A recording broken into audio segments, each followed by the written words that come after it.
या देशाची नागरिक म्हणून मला अनेक सोयी सुविधा आहेत, अधिकार आहेत. देश जसा घडला आहे तशी मी घडतेय. आपला लोकशाही देश आहे, तर कुठेतरी ती लोकशाही माझ्यात भिनलेली आहे, जरी मला ती रोजच्या घडीला जाणवत नसली तरीही. अमेरिकेत किंवा कुठल्याही देशामध्ये राहणारे भारतीय, त्यांना तुम्हाला युजली असं दिसेल की भारतीय सण, भारतीय नाटकं किंवा तिकडचे आपले खाद्यपदार्थ, म्हणजे हे आपलं सगळं सेलिब्रेट करण्याची उर्मी बाहेरच्या मंडळींमध्ये दिसून येते. हे काय आहे नेमकं? तर ही आपण एका राष्ट्राचा भाग असल्याची भावना आहे. क्रिकेट मॅच आणि युद्ध हे 2 घटना अशा आहेत जिथे आपला एक राष्ट्र असल्याची भावना आपल्यात जागृत होते.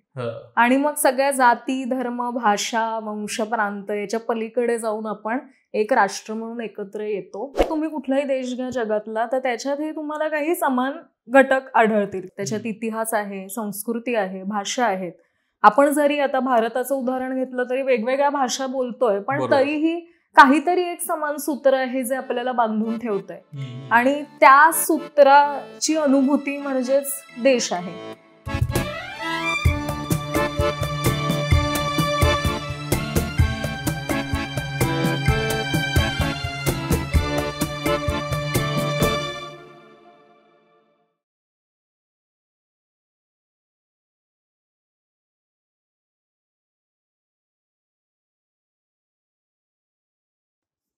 हॅलो, नमस्कार. मी ओमकार आणि ही सावनी. आम्ही दोघंही तुमचं खूप स्वागत करतो नागरिकशास्त्राच्या या नव्या एपिसोडमध्ये. आम्ही नुकतंच नागरिकशास्त्र या नावाने अमुक तमुकचं नवीन बाळ जन्माला घातलंय आणि हा एक उपद्व्याप नव्याने सुरू केलाय. अमुक तमुकचं कमी होता म्हणून. आणि नागरिकशास्त्र आणि राज्यशास्त्राच्या वेगवेगळ्या कॉन्सेप्ट, वेगवेगळ्या संकल्पना समजून घेण्याचा परत एकदा यातनं सगळ्यातनं प्रयत्न आहे. तर थँक्यू सो मच तुम्ही जर हा एपिसोड बघता आहात. सगळ्यात महत्त्वाचं म्हणजे आज आम्ही मुंबईत शूट करतो आहोत आणि ही जी सुंदर जागा तुम्ही बघताय ती आम्हाला प्रधा स्टुडिओजने अवेलेबल करून दिली आहे. विलेपार्ल्याला ईस्टला त्यांचं हे स्टुडिओ आहे आणि खूपच सुंदर जागा आहे. ते खूप हँडक्राफ्टेड, हँड पेंटेड गोष्टी तुम्हाला मिळतील. जर तुम्हाला या सगळ्या अशा युनिक गोष्टी बनवून घ्यायच्या असतील किंवा आवडत असतील तर this is a really great place. Thank you so much Pratha. आणि आजचा विषय आहे ड्रम रोल, देश म्हणजे काय. उजळणी हा फॉर्मॅट आहे आणि आज त्यात आपण देशाबद्दल बोलणार आहोत. तर उजळणी फॉर्मॅट असा आहे की आपण सहज बोलताना अशा अनेक कॉन्सेप्ट बोलत असतो, पण त्याचा डीप अर्थ किंवा त्याचा नक्की अर्थ काय आहे हे आपल्याला कळत नसतं. आणि परीक्षेच्या आधी जशी आपली अगदी वाघ पाठी लागल्यासारखी उजळणी होते की आपले मित्र किंवा मैत्रीण आपल्याला विषय समजावतो, तशा पद्धतीने घरात कम्फर्टेबली बसून एखादा डीप विषय समजून घेणं हा उजळणी फॉर्मॅट आहे. आणि आज असाच डीप विषय समजायला आपल्याबरोबर आपले मैत्रीण आहे गायत्री लेले. मुंबईत रुईया कॉलेज आहे, तिकडे पॉलिटिकल सायन्स त्या शिकवतात. लोकसत्तामध्ये सध्या त्या स्त्री विश्व या नावाचे एक सदर लिहित आहे आणि त्यांची PhD झालेली आहे आणि मी तो विषय लिहून घेतलाय. ईशान्य भारतातील नागा अस्मिता आणि त्यांचा राष्ट्रवाद या विषयावर, जो मला म्हणायला पण कठीण जातो, त्या विषयावर त्यांनी PhD केलेली आहे. तर त्या आज आपल्या बरोबर आहेत. तर हॅलो, हाय आणि थँक्यू इकडे आल्याबद्दल. येस, मला हे ना खूप मजा वाटते की आपण प्रत्येक उजळणीच्या एपिसोडमध्ये काय करतोय. तर आता तुम्हाला फिजिकली पुस्तकं दिसत नसतील आमच्या समोर, पण आता मी लॅपटॉप समोर ठेवलाय. ते काही प्रोडक्शन व्हॅल्यू दाखवायला नाही. तर त्याच्यात आता मी पुस्तकं नागरिकशास्त्राची डाउनलोड केलेली आहेत आणि ती पुस्तकं आम्ही खरं तर चालतो आहोत. आणि एकतर सगळ्यात महत्वाचं म्हणजे देश म्हणजे काय हा ज्यावेळेस प्रश्न पडतो त्यावेळेस पहिल्या वेळेस ज्यावेळेस देश ही कॉन्सेप्ट इंट्रोड्यूस झाली होती लहानपणी, ती मला वाटतं प्रतिज्ञेतनं होती. मला असं वाटतं, आणि सगळ्या पाठ्यपुस्तकांमधले पहिलं पान हे प्रतिज्ञेचं असतं. तर मला वाटतं आजचा एपिसोड आपण प्रतिज्ञा वाचून करूया. येस. भारत माझा देश आहे, सारे भारतीय माझे बांधव आहेत, माझ्या देशावर माझे प्रेम आहे, माझ्या देशातल्या समृद्ध आणि विविधतेने नटलेल्या परंपरांचा मला अभिमान आहे. त्या परंपरांचा पायीक होण्याची पात्रता माझ्या अंगी यावी म्हणून मी सदैव प्रयत्न करीन. मी माझ्या पालकांचा, गुरुजनांचा आणि वडीलधाऱ्या माणसांचा मान ठेवीन आणि प्रत्येकाशी सौजन्याने वागेन. माझा देश आणि माझे देश बांधव यांच्याशी निष्ठा राखण्याची मी प्रतिज्ञा करत आहे. त्यांचे कल्याण आणि त्यांची समृद्धी यातच माझे सौख्य सामावले आहे. वेगळीच नॉस्टॅल्जिक ट्रिप आहे. पण हे केवढं सुंदर आहे. आपण देश काय याची व्याख्या शाळेत शिकलोय आणि ज्यावेळेस खरं तर माहितही नाही देश ही कॉन्सेप्ट काय होती. तर मला वाटतं आपण इथूनच सुरुवात करूयात की काय आहे देश. खूप कठीण प्रश्न आहे आणि खरं तर खूप सोपा ऐकायला, पण उत्तर द्यायला खूप कठीण. आणि प्रतिज्ञेत तुम्ही म्हणालात ते सगळे मला वाटतं देश म्हणजे काय याचेच घटक सोप्या शब्दात सांगितलेले आहेत. आपण वेगवेगळ्या भाषांमध्ये ही प्रतिज्ञा म्हणायचो आणि जे की मला वाटतं भारताचं एक वन ऑफ द वैशिष्ट्य आहे की आपल्याकडे वेगवेगळ्या भाषा आहेत, वेगवेगळे प्रांत आहेत, वेगवेगळ्या परंपरा आहेत, वेगवेगळा इतिहास आहे. तर या सगळ्यांचा मिळून बनलेला असा हा देश आहे असं आपण म्हणतोय. तर प्रत्येक तुम्ही कुठलाही देश घ्या जगातला, तर त्याच्यातही तुम्हाला काही समान घटक आढळतील की जिथे एक माणसं आहेत भरपूर, एकतर त्याला एक विशिष्ट अशी सीमारेषा आहे, त्यांना जोडून घेणारे असे काही दुवे आहेत, त्याच्यात इतिहास आहे, संस्कृती आहे, भाषा आहेत. आपण जरी आता भारताचं उदाहरण घेतलं तरी वेगवेगळ्या भाषा बोलतोय, पण तरीही काहीतरी एक समान सूत्र आहे जे आपल्याला बांधून ठेवतंय आणि त्या सूत्राची अनुभूती म्हणजेच देश आहे. तर अशी एक सिंपल, साधी, सोपी, सरळ व्याख्या आपण देश म्हणजे काय अशी करू शकतो. मी सिंपल, साधी, सोपी, सरळ असं म्हटलं तरी ती तशी नाहीये, कारण यातलं प्रत्येक जो घटक आहे तो रिअलाइज करणं खूप कठीण आहे. जसं की या देशातला प्रत्येक जण माझा बांधव आहे, तर ते बांधव म्हणजे भाऊ बहिणी अर्थाने ते नाहीये. तर माझे लोक किंवा माझ्या सोबतीने चालणारी माणसं आणि त्यांचा आदर ठेवण्याची माझी प्रवृत्ती हा देशाचा एक नागरिक म्हणून माझ्यात आहे का, अशा पद्धतीने ते विवेचन केलेलं आहे. किंवा माझी निष्ठा त्यांच्या प्रती आहे का, निष्ठा असाही एक शब्द आलेला आहे. तर ती निष्ठा राखणं, आदर राखणं, बंधुभाव राखणं आणि वेगवेगळं असूनही एक युनिट असल्यासारखं फंक्शन करणं, वागणं, हे तितकीशी सोपी गोष्ट नाहीये. आपण दररोज आपण या पद्धतीने निगोसिएशन्स त्यासाठी करत असतो, यावर संवाद करत असतो, भांडणं करत असतो आणि तरीही ते न सुटलेले असे प्रश्न आहेत. तर त्यामुळे मी म्हटलं तसं इन अ नटशेल देश म्हणजे काय हे एका वाक्यातही उत्तर देता येईल आणि त्याच्यावर अख्खा थिसिसही लिहिता येईल किंवा अनेक थिसिस लिहिता येतील. मला हे खूप सुंदर वाटतं की त्याचं शेवटचं जे वाक्य ना की सारे देशबांधव माझे, त्यांच्यासोबत निष्ठा राखण्याची मी प्रतिज्ञा करतोय आणि त्यांचं कल्याण आणि त्यांची समृद्धी यात माझं सौख्य सामावलेलं आहे. यात माझं सौख्य. तर जे त्या डेफिनेशनचा पण भाग आहे ते मला फारच इंटरेस्टिंग वाटतं. म्हणजे स्वपलीकडे मी जाऊन समुदायाकडे पाहतीये मी इकडे, आणि तो समुदाय म्हणजे माझ्या देशातला समुदाय. मी फक्त असं महाराष्ट्रातले लोक, मराठी लोक असं नाही म्हणत आहे. तर या देशाच्या सीमेच्या अंतर्गत जी कोणी जनता आहे त्यांच्या प्रती माझी एक निष्ठा आहे असं मी. त्यामुळे स्वपलीकडे जाऊन समुदायाचा विचारही देशात आपण करतोय. आता पुढे जाऊन आता आपण देश म्हणतो की रादर आपण देशच म्हणतो की भारत हा माझा देश आहे. पण जेव्हा मी नागरिकशास्त्राची पुस्तकं पण सगळी परत एकदा उघडली, त्याच्यात देश हा शब्द नाहीये किंवा देश म्हणजे काही असं पण काही नाहीये. तिकडे राज्य आहे, राष्ट्र आहे. तर राष्ट्र, राज्य, राष्ट्रराज्य, देश हे सगळं खूप कन्फ्युजिंग आहे. म्हणजे इतकं सिम्पल की आम्ही गेल्या एपिसोडचं सबटायटलिंग करत होतो, तिकडे त्यांनी 2-3 वेळा राष्ट्रराज्य असा शब्द म्हटला, तर तो एक शब्द आहे का दोन वेगवेगळे शब्द आहेत, दोघांच्या मध्ये डॅश आहे, इतके कन्फ्युजन होतं. तर देश म्हणजे काय हे आपल्याला आता कळलं, पण राष्ट्र म्हणजे काय किंवा मग त्याच्या आधी पण मला एक असा छोटा प्रश्न विचारायचा आहे की देश आहे, म्हणजे देश ही कॉन्सेप्ट काय हे समजून घेणं का गरजेचं आहे ज्यावेळेस आपण या देशाचा भाग आहोत त्यावेळेस. म्हणजे आता राष्ट्रराज्य वगैरे ह्या छोट्या छोट्या कॉन्सेप्ट तर आपण याच्या पुढे समजून घेऊ, पण हे देश किंवा राष्ट्रराज्य ह्या कॉन्सेप्ट मला समजून घेण्यासाठी का गरजेचं आहेत? कारण अल्टिमेटली हे सगळं आपण त्या नागरिकशास्त्रासाठी समजून घेतो, कारण आपण त्याचा भाग आहोत आणि आपण त्यात काहीतरी एक ऍक्टिव्ह रोल पार्टिसिपेट करण्याचा प्रयत्न करतो या सगळ्या प्रोसेसमधनं. तर ते समजून घेणं का महत्वाचं आहे मला असं एक विचारायचं होतं. इंटरेस्टिंग आहे प्रश्न. म्हणजे का समजून घ्यायचं, नाही समजून घेतलं तरी काय फरक पडतो असा विचार मनात येऊ शकतं. पण 1-2 गोष्टी आहेत. म्हणजे मी भारत देशात जन्मलेली एक व्यक्ती आहे आणि देशाची नागरिक आहे. तर नागरिक म्हणून मला आज काय काय मिळतंय, फक्त माझ्या कुटुंबाकडून काय मिळतंय असं मी नाही म्हणते, तो त्याचा एक भाग आहे. पण या देशाची नागरिक म्हणून मला अनेक सोयी सुविधा आहेत, अधिकार आहेत. देश जसा घडला आहे तशी मी घडतेय.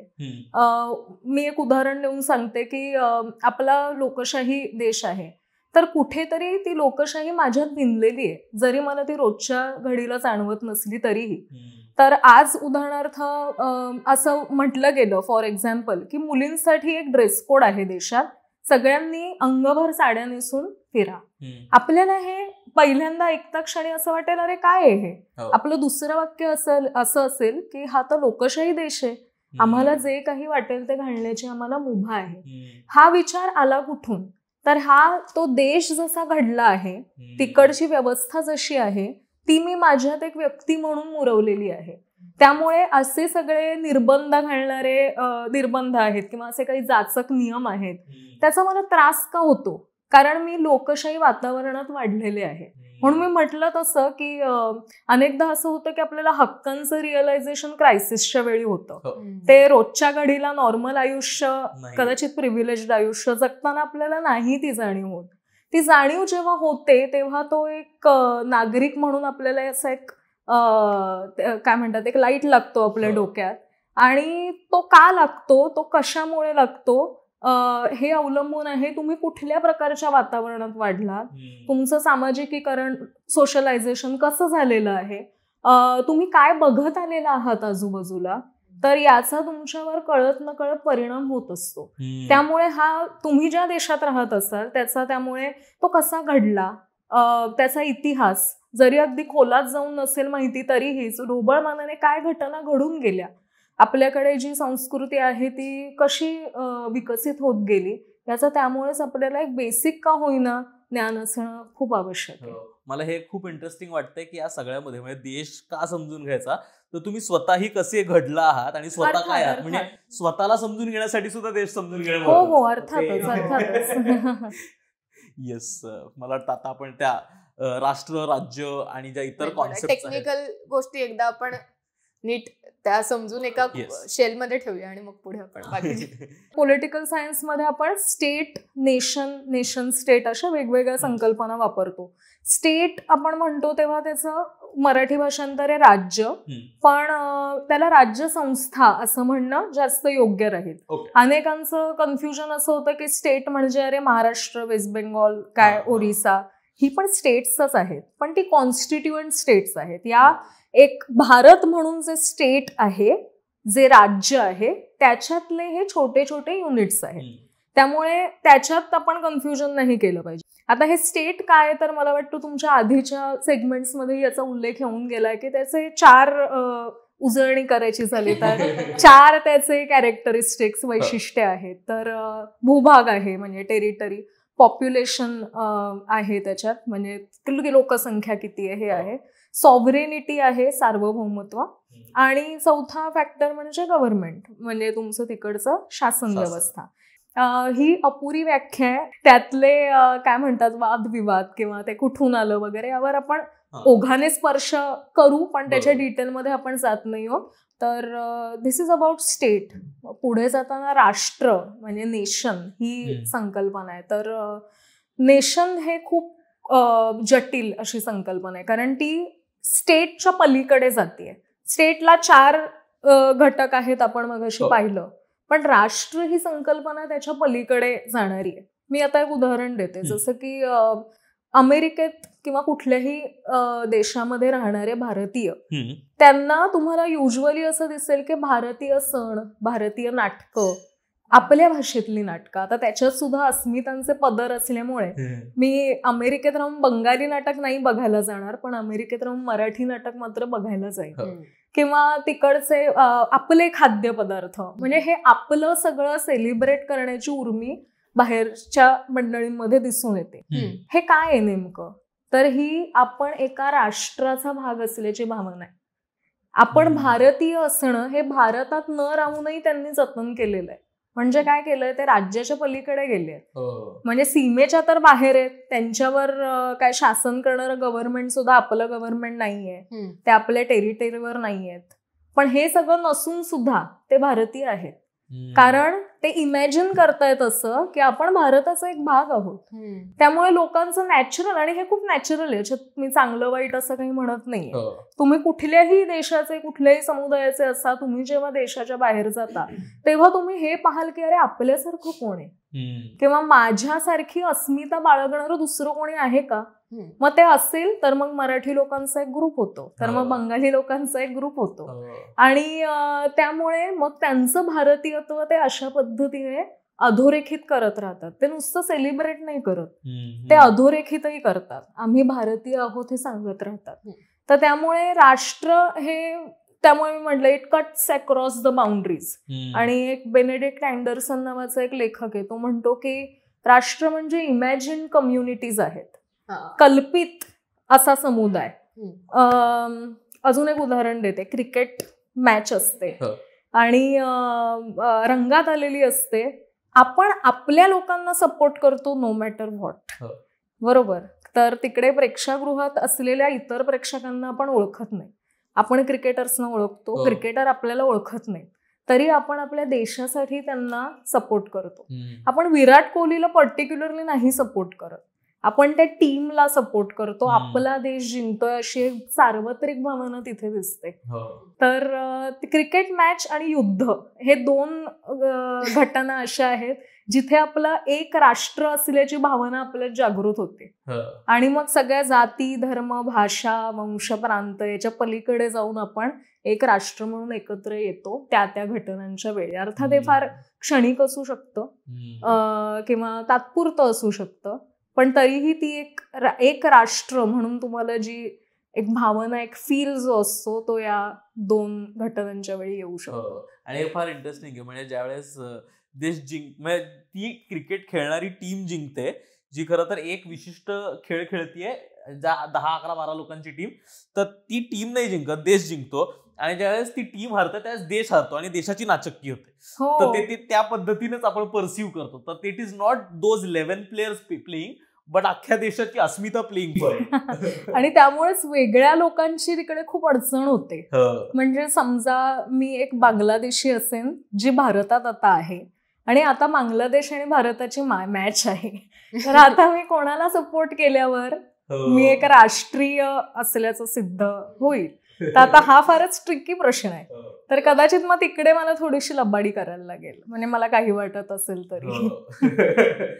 पण त्यातही आता बघायला गेलं तर जेव्हा ऑस्ट्रेलियामध्ये मॅच चालू असते तेव्हा इंडियन्सच जास्ती असतात ऑस्ट्रेलियनपेक्षा इंडियाला सपोर्ट करणारे. म्हणजे त्यातही कुठेतरी एक मायनॉरिटी मेजॉरिटी हे अर्थात. मला वाटतं IPL खूप चांगलं त्याचं उदाहरण आहे. म्हणजे मुंबईत राहून चेन्नई सुपर किंग्सचा सपोर्ट करणारी लोक,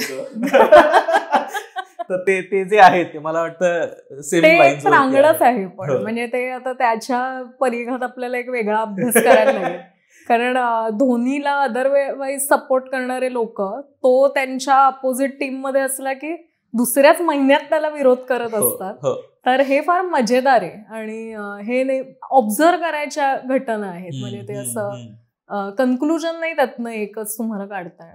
आता ह्याच्यात सुद्धा अशी काही काही मजेशीर उदाहरणं दिसतात. म्हणजे आता आपण जे ढोबळमानाने म्हटलं की एखादं राज्य असेल तर त्याच्यात पॉप्युलेशन असायला लागतं, टेरिटरी असायला लागते. सॉरी, मला सार्वभौमत्व तू म्हणालीस, पण एकदा प्लीज सार्वभौमत्व, सॉव्हरेनिटी म्हणजे काय एक्सप्लेन करणार परत. सोप्या शब्दात म्हणजे मी या प्रदेशात राहतेय तर या प्रदेशावर राज्य करण्याचा मला अधिकार आहे. आणि दुसरं म्हणजे दुसऱ्यांनी यात ढवळाढवळ करू नये. मी सॉव्हरीन असणं म्हणजे मी स्वतःला शासित करण्यासाठी केपेबल असणं. तर हा त्याचा एक सिंपल अर्थ आहे. त्यामुळे मग भारताच्या काही एक बाउंड्रीज ठरलेल्या आहेत, सीमारेषा ठरलेल्या आहेत. इतरांनी येऊन इथे शासन करू नये ही सिंपल त्याच्यात अपेक्षा आहे. तर त्यामुळे सॉव्हरीन नेशन आपण कधी झालो, जेव्हा आपल्याकडनं ब्रिटिश गेले तेव्हा आपल्या एका सॉव्हरीन नेशन स्टेटचा, एका सार्वभौम राष्ट्र राज्याचा उदय झाला असं आपण म्हटलं. म्हणजे हे इंटरेस्टिंग आहे. म्हणजे आता मी या देशात राहतोय आणि मला जर या घराला माझा देश म्हणायचंय तर मी या घराला माझा देश नाही म्हणू शकत, कारण हा ऑलरेडी हे जे घर आहे किंवा ही जी सीमारेखा आहे ती ऑलरेडी भारताच्या कक्षेत येते. तर मला जर माझ्या आता जे 6 लोक या खोलीत आहेत त्याला जर देश म्हणून म्हणायचं आहे आणि सॉव्हरीन म्हणायचं असेल तर I will have to be not part of any of the clouds. Right? साधारण तसंच. हो. म्हणजे की हे मी एक स्वतंत्र माझं राज्य म्हणून घोषित करेन की ज्याची एक काही पॉप्युलेशन आहे, ज्याची टेरिटरी आहे, ते एक सार्वभौमत्व मी स्वतःला बहाल केलेलं आहे आणि अर्थातच मग राज्याची निर्मिती तशी होते. आता ह्याच्यातच पुढे जाऊन आत्ताच आपण म्हणताना म्हटलं तर ह्या सगळ्या कॉन्सेप्ट तशा हळूहळू थोड्या ब्लर होत चाललेल्या आहेत. म्हणजे पॉप्युलेशनचं उदाहरण घेतलं की जे NRI आहेत तेही भारतीय आहेत, पण ते टेक्निकली इथलं नागरिकत्व त्यांनी कदाचित दुसरं नागरिकत्व घेतलं असेल, पण आता ते इकडे राहत नाहीत, त्यामुळे ते टेक्निकली पॉप्युलेशन ह्याच्या मध्ये नाही येऊ शकत. टेरिटरी ही सुद्धा आता परत थोडी कन्फ्युजिंग गोष्ट आहे, कारण अगदी काही उदाहरणं घ्यायची झाली तर मध्यंतरी UN मध्ये ते युनायटेड स्टेट ऑफ कैलासानं म्हणजे तो काही बेंचमार्क नाहीये, पण म्हणजे काही टेरिटरी नाही, पण ते स्वतःनी त्यांनी नेशन आपण डिक्लेअर केलं आणि UN मध्ये रिप्रेझेंटेटिव्ह पाठवला. त्याच्यानंतर मी मागे वाचलेलं, I am not 100% sure about it, पण टुवालू नावाचा एक देश आहे जो आयलंड कंट्री आणि ती खूप निमुळती आहे आणि आता पाणी वाढतंय तसं ते म्हणजे तो कंट्री पण नाहीशी होत जाते. तर तिथल्या परराष्ट्र मंत्री जे होते त्यांनी पाण्यात उभं राहून असं एक हे केलं की आता आम्ही आमची अख्खी कंट्री ही व्हर्च्युअल रियालिटी मध्ये आणतोय, त्यामुळे टेरिटरी नाहीशीच झाली पण तरी देश उरतोय.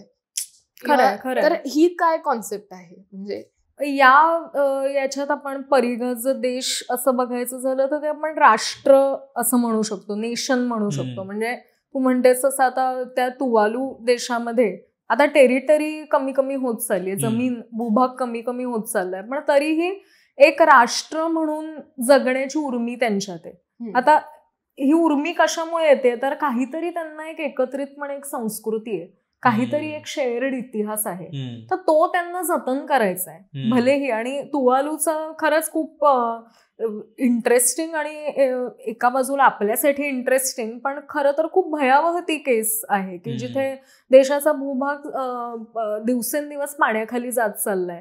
ते रिक्लेम करायचा प्रयत्नही करतायत मला वाटतं जमीन, पण ती काही ते तेवढंच शक्य होत नाही तिकडच्या नैसर्गिक परिस्थितींमुळे. आणि असं म्हणतायत की 70-80 वर्षानंतर हा देश पूर्णतः त्याचं अस्तित्वच नाहीच होईल, म्हणजे जमीन नाहीशी होईल.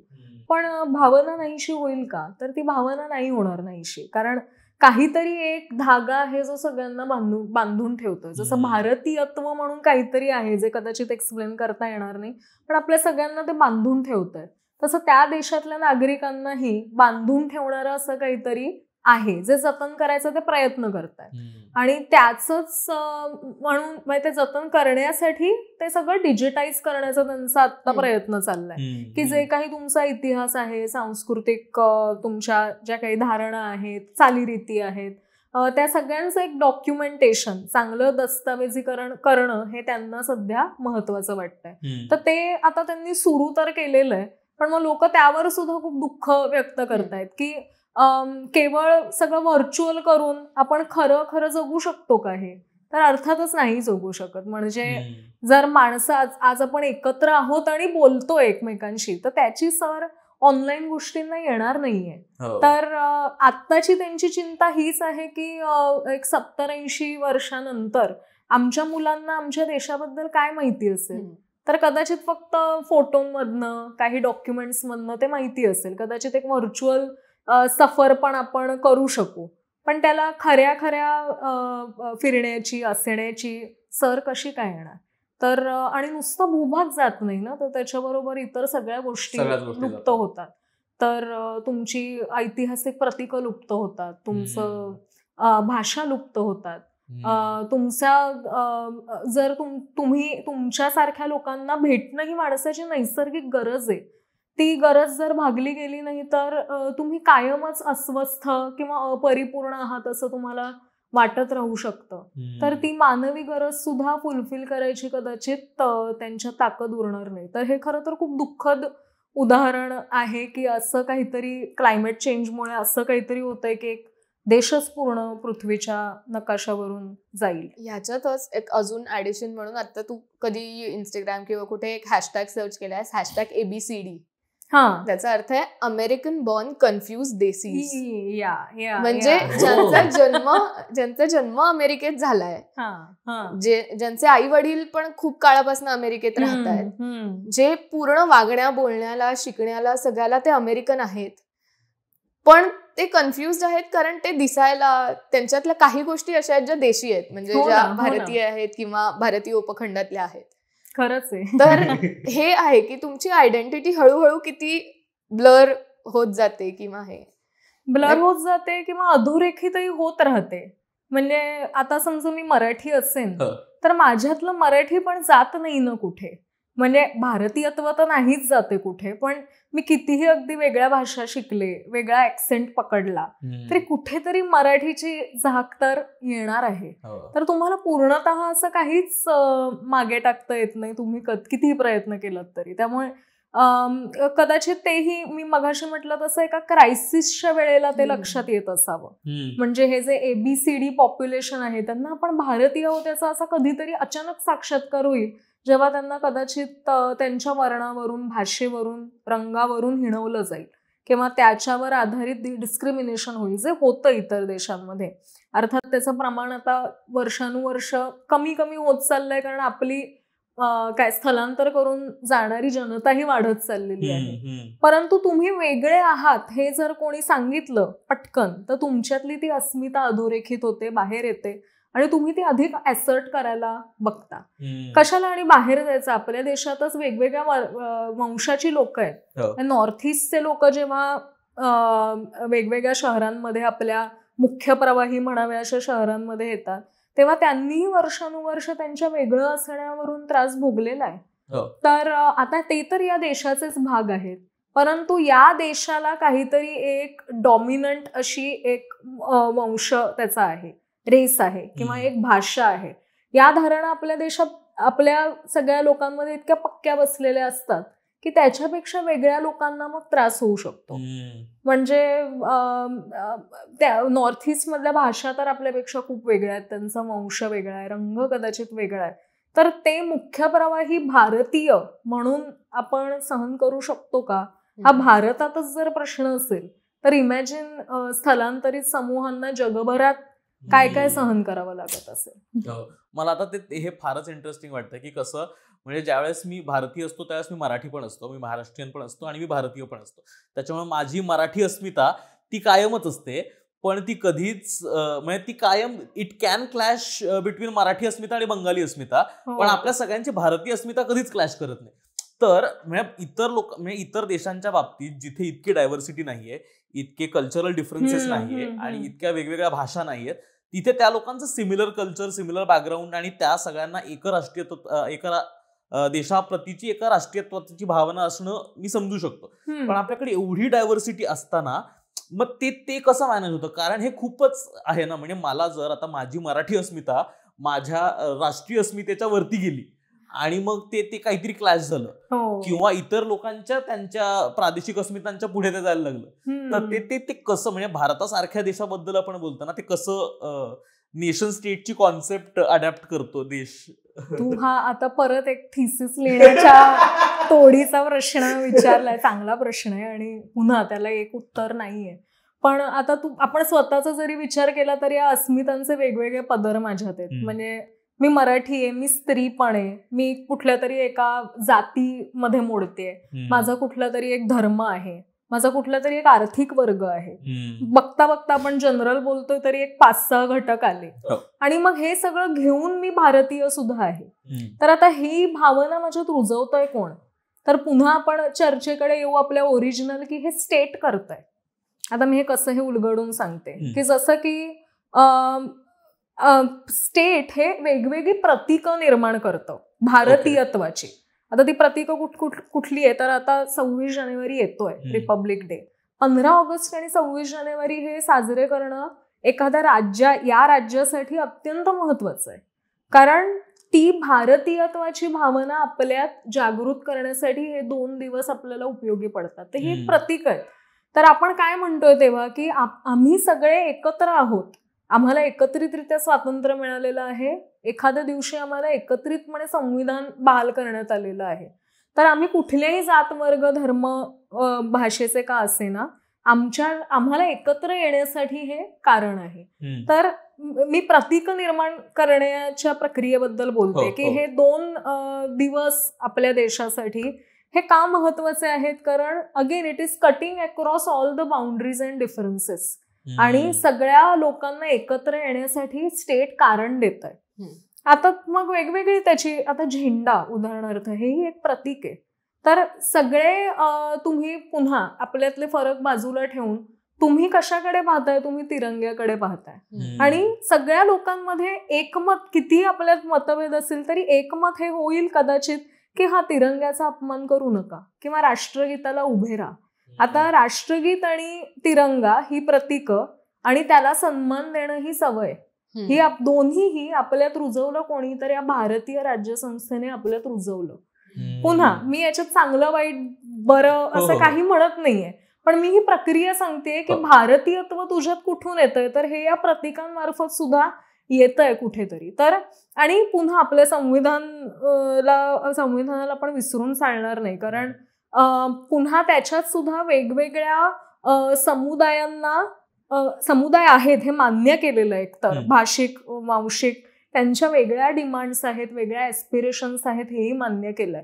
पण त्या सगळ्यांना सामावून घेणारं असं काहीतरी आपण घडवलं ते म्हणजे संविधान. आणि संविधानकर्त्यांना आपण दररोज थँक्यू म्हटलं पाहिजे, कारण या इतक्या विविधता असलेल्या देशाला एकत्र आणण्याचा काहीतरी फॉर्म्युला असू शकतो हे त्यांना कुठेतरी लक्षात आलं. तेही चर्चा मतभेद भरपूर झाले, पण मला नेहमीच खूप आश्चर्य वाटतं की हे 2.5 वर्षाच्या काळात हे काम पूर्ण झालं आणि काही बेसिक गोष्टी तरी आपण लावून घेऊ शकलो तेव्हा. अर्थात त्यात बदलही खूप झाले, पण तरीही. तर तू म्हणालास तसं त्यामुळे विविधता असून सुद्धा वेगवेगळ्या गोष्टी आपल्याला एकत्र राखण्यास यशस्वी थोड्याफार प्रमाणात जरी काही फेल गोष्टी गेल्या तरीही बऱ्याचशा प्रमाणात ते यशस्वी झालेलं आहे. संविधान, वेगवेगळे प्रतीक आहेत, नॅशनल इंटिग्रेशन असा तुम्ही एक शब्द ऐकला असेल, तर त्या वेगवेगळ्या समुदायांना एकत्र करून घेण्यासाठीचे वेगवेगळे कार्यक्रम जे शासन आखतं त्याचा सुद्धा एक महत्वाचा वाटा आहे.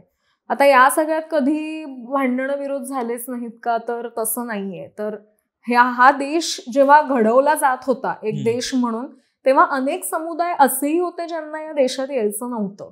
तर नॉर्थ ईस्ट मधला नागा समुदाय आहे जो नागालँड मध्ये आणि इतर आजूबाजूच्या राज्यांमध्येही आहे. तर नागांना 1947 मध्ये भारतात यायचं नव्हतं. त्यांच्या मते नागा ही एक वेगळी जमात होती. ते अजूनही तसं त्यातले काही समुदाय तसं क्लेम करतात.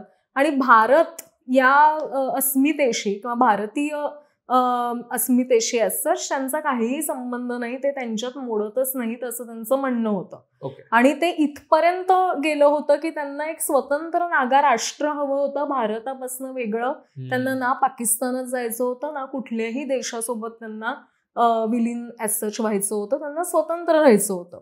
आता अर्थातच हे भारत या देशासाठी ते फिजिबल नव्हतं, तर त्यामुळे त्यांना सामावून घेण्यासाठी आपण वेगवेगळी धोरणं आखली. त्याच्यात आपण नागा समुदायांशी वाटाघाटी केल्या ज्या अजूनही चालू आहेत.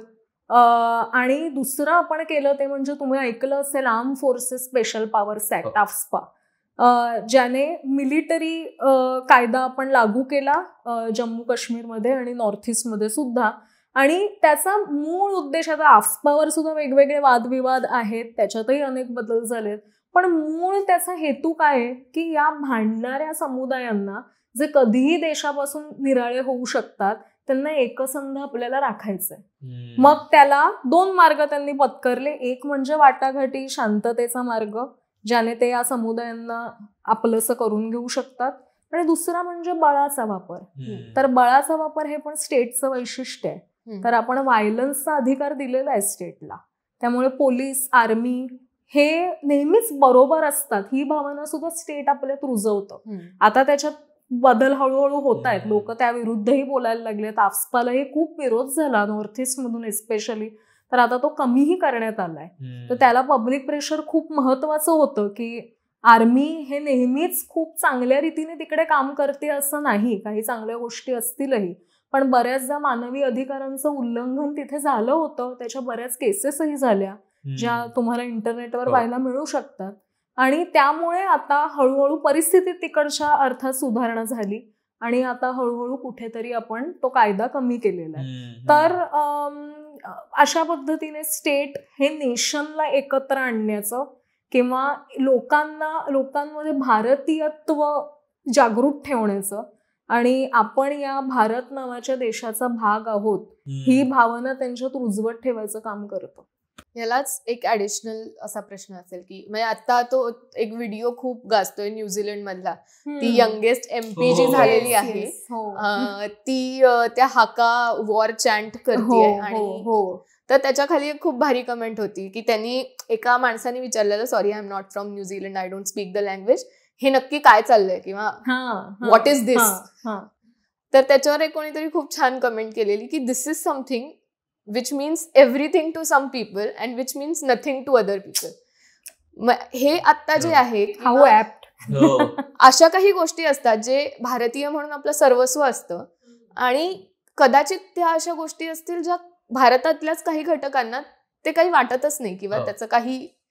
तर मग अशा वेळेला हे एक बरोबर आहे की स्टेट म्हणून ती भारतीयत्वाची भावना रुजवली जाते, पण आपण जे आता सोकॉल्डचा मेनलँड असं म्हणतो आपण भारतीय, तर आपण कसे जास्ती वेलकमिंग होऊ शकतो अशा लोकांसाठी ज्यांना कदाचित ही भावना किंवा कदाचित एलिएनेटेड फील वाटत असेल मे बी आपल्याच याच्यामुळे. बरोबर. तर आपण कशी ती पहिलं पाऊल टाकू शकतो एक डायव्हर्सिटी ऍक्सेप्ट करणारा देश. म्हणजे एक नागरिक म्हणून तू म्हणतेस की कशा पद्धतीने आपण इंडिव्हिज्युअल लेवलला आपण कसं हे राखू शकतो आणि काय छोट्या छोट्या स्टेप्स असतील मे बी तर ते काय करू शकतो असं.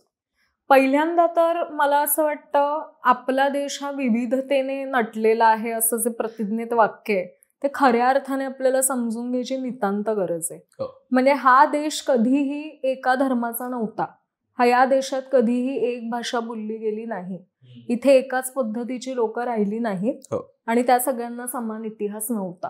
हे सत्य एकदा मान्य केलं पाहिजे. म्हणजे ते पचवणं फार अवघड आहे हल्लीच्या काळात एस्पेशली, पण ते करायला पाहिजे.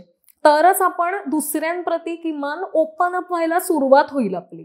सोपं नाहीये की कोणी वेगळं येऊन आपल्या प्रदेशात राहणं आणि आपण त्याला सहज स्वीकार करणं, पण तरीही संवाद ही त्यातली दुसरी एक पायरी असेल की आता समजा कोणी माझ्या युनिव्हर्सिटीत नॉर्थ ईस्टचं कोणी आलं आणि माझा तो विद्यार्थी असेल तर आणि समजा त्याला काही गोष्टी कळत नसतील, समजा मी हिंदीतच बोलत असेल किंवा मराठीतच बोलत असेल, पण त्याची गरज आहे, त्याची किंवा तिची गरज आहे की मी बोलावं थोडंसं इंग्रजीत किंवा त्याला द्यावं थोडंसं वैयक्तिक अटेन्शन.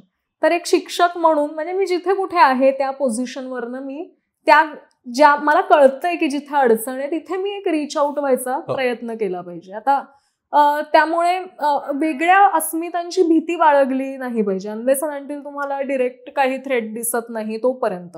आणि मी म्हटलं तसं ते परत पहिल्या मुद्द्यावर येतं की तुम्हाला मान्य आहे काय इतरांचं अस्तित्व. तर ते जर मान्य असेल तर पुढच्या गोष्टी मला वाटतं सोप्या होतील. तर ही एक जाणीव आणि दुसरा मार्ग म्हणजे संवाद. तर या दोन गोष्टी मला वाटतं पुरेशा आहेत आणि पुन्हा वाटतात फार सोप्या पण त्या अंमलात आणणं फार कठीण. मला आता त्या प्रक्रियेबद्दल आपण बोलतोय ना की कसं ती पण कदाचित बदलत राहू शकते. तर आपल्यापेक्षाही जास्त काळ असलेल्या लोकशाही आपल्याला माहिती आहे जगातल्या, तर त्यांच्याकडे सुद्धा असं काही आहे का की नॅशनॅलिटीची किंवा राष्ट्रीयत्वाची जी भावना आहे ती कालांतराने बदलली, विकसित झाली किंवा त्याचं काही वेगळं स्वरूप होत असं होतं का? म्हणजे तो देश स्थापन होताना त्याच्या ज्या काही राष्ट्रीयत्वाच्या व्हॅल्यूज मूल्य असतात आणि काही काळानंतर ती बदलतात, म्हणजे यातही फरक जाणवतो का बाहेरच्या काही देशांच्या तुलना केली तर? हा, म्हणजे मी नेसेसरीली लोकशाही बद्दल बोलत नाहीये, पण असं होऊ शकतं की काही परिस्थिती, एक विशेष परिस्थिती उद्भवतात ज्याने तुमच्या देशाचा नकाशाच बदलून जातो किंवा तुमच्या देशातलं जे एथनिक जे समुदाय आहेत त्यांचं जे काही गणित आतापर्यंत चालत आलंय तेच बदलून जातं, किंवा अचानक सिव्हिल वॉरच होतं आणि देशातले काही घटक वेगळं राष्ट्र स्थापन करायची मागणी करतात, किंवा तुम्ही जर दुर्बळ देश असाल तर कोणीतरी महासत्ता येऊन तुमच्या देशाचं सगळं अस्तित्वच पणाला लावते. तर असं झालंय अर्थातच. आता आपण अगदी आपला शेजारी देश आहे अफगाणिस्तान, त्याचं उदाहरण घेऊ शकतो. तर तुम्ही अफगाणिस्तानाचे पूर्वीचे फोटो बघा 60-70च्या दशकातले, आणि नंतर अक्षरशः महासत्तांच्या हातातलं खेळणं झाला तो देश. आणि आता 2021 पासून पुन्हा तिकडे तालिबान आलंय. आता तालिबान तर अफगाणच आहे, परंतु आपल्या सगळ्यांनाच माहिती आहे की बायकांवरचे निर्बंध असू देत किंवा एकूणच त्यांचं कुठल्याही प्रकारच्या आधुनिकीकरणाला असलेला विरोध, हे देशाचं सगळं त्यांनी रुपडच पालटून टाकलेलं आहे. आणि आता ते इतक्या स्थित्यंतरातनं अफगाणिस्तान गेलेलं आहे की नेमकी त्याची राष्ट्रीय अस्मिता कशी डिफाईन करायची हे मला नाही वाटत कोणाला सांगता येतं तालिबान सोडून. कारण तालिबानच्या मते इस्लामिक शरिया हे अंतिम, त्यांनी लावलेला त्याचा अर्थ हे अंतिम सत्य आहे. पण अर्थातच ते सगळ्यांना मान्य नाहीये तिकडे. त्यामुळे अतिशय कलह असलेला आणि एकेकाळचा अतिशय समृद्ध देश आता पूर्णतः रसातळाला गेलेला आहे. आणि दुसरं म्हणजे माहिती असेल तुम्हाला की नॉर्थ आणि साऊथ कोरिया, जो पूर्वी एक कोरिया होता, पण सोव्हिएत रशियाच्या एकूणच हस्तक्षेपामुळे आता झाली त्याला ही 75 पेक्षा जास्त वर्ष, की जिथे 2 भाग पाडले गेले आणि ते असा बरोबर भूभाग अर्धा होईल अशा पद्धतीने नॉर्थ आणि साऊथ कोरिया वेगळा केला गेला. तर आता ती जी कोरियन आयडेंटिटी आहे ती कुठेतरी आता धोक्यात आहे ना. म्हणजे तुम्हाला आता सांगायला लागेल की ती कुठली नेमकी अस्मिता आहे, उत्तरेची अस्मिता आहे की दक्षिणेची अस्मिता आहे. कारण कोरियन म्हणावी अशी कुठलीही अस्मिता आता अस्तित्वात उरलेली नाही. त्यामुळे कदाचित अशी ही जनता असेल जी आता या दोन्ही देशांपासून खूप दूर असेल. स्पेशली नॉर्थ कोरियाबद्दल हे फार ट्रिकी सगळं सिच्युएशन आहे, जी कदाचित परत जाऊ शकणार नाहीत नॉर्थ कोरियात. तर त्यांनी नेमकी आपली अस्मिता कुठली सांगायची आहे, तर हे प्रश्न उद्भवतात. तर अशी अर्थात उदाहरणं आहेत की देश काहीतरी एक होता, मग वेगवेगळ्या कारणांमुळे तो बदलत गेला आणि आता त्याचं जे आत्ताचं रूप आहे ते कदाचित आपल्याला ओळखून येणार नाही. आता हे झालं देश एक्झिस्ट करतोय पण त्याचं स्वरूप बदलत जाते. ह्याच्या दुसऱ्या बाजूला समजा देशच नवीन बदलतोय, म्हणजे देशच नवीन बनला जातोय. आता ईस्ट पाकिस्तान वेस्ट पाकिस्तान होतं, तर तो म्हणजे बऱ्याच कारणांनी, ती कारणं काय आहेत त्याच्याबद्दल पण आपण बोलू. आता बांगलादेश आणि पाकिस्तान असं झालेलं आहे.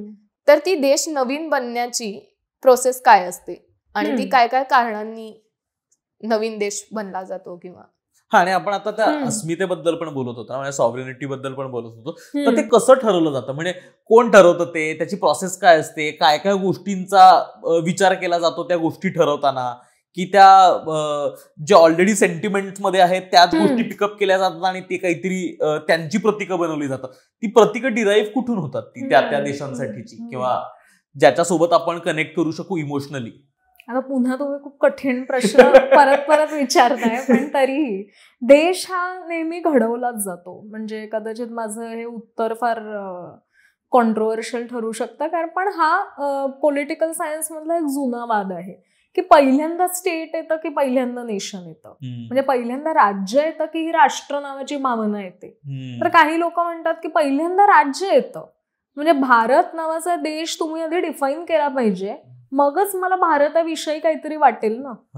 पण काही लोक याच्या उलट म्हणतात की ते म्हणते नाही, आधी भारतीयत्वाची एक सार्वत्रिक भावना निर्माण झाली पाहिजे, त्यातनं आपण भारत निर्माण होतोय. तर आता हे म्हणजे कोंबड्या आधी की अंडा आधी हा जो अशा पद्धतीचा तो वाद आहे की नेमकं काय येतं पहिलं.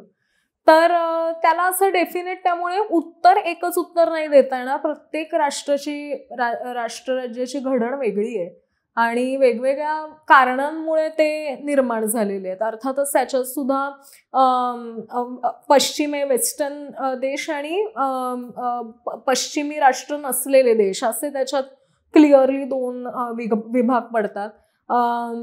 तुमच्या देशात वसाहतवाद होता की नाही, त्याच्यानंतर तुमच्यावर कोणी राज्य केलेलं आहे पूर्वीच्या काळी, आणि मग तुमचा एक समाज म्हणून प्रवास कसा झालेला आहे एवढ्या सगळ्या वर्षात, हे सगळं मिळून कुठलाही देश तयार होतो. आता त्याच्यात त्यामुळे वेगवेगळी कारणं आहेत. म्हणजे मी म्हटलं तसं वसाहतवादातनं सुटका करण्यासाठी देश एक म्हणजे एक नॅशनल मुवमेंट निर्माण होते, एक राष्ट्रीय चळवळ होते आणि त्याच्यातनं एक देश निर्माण होतो.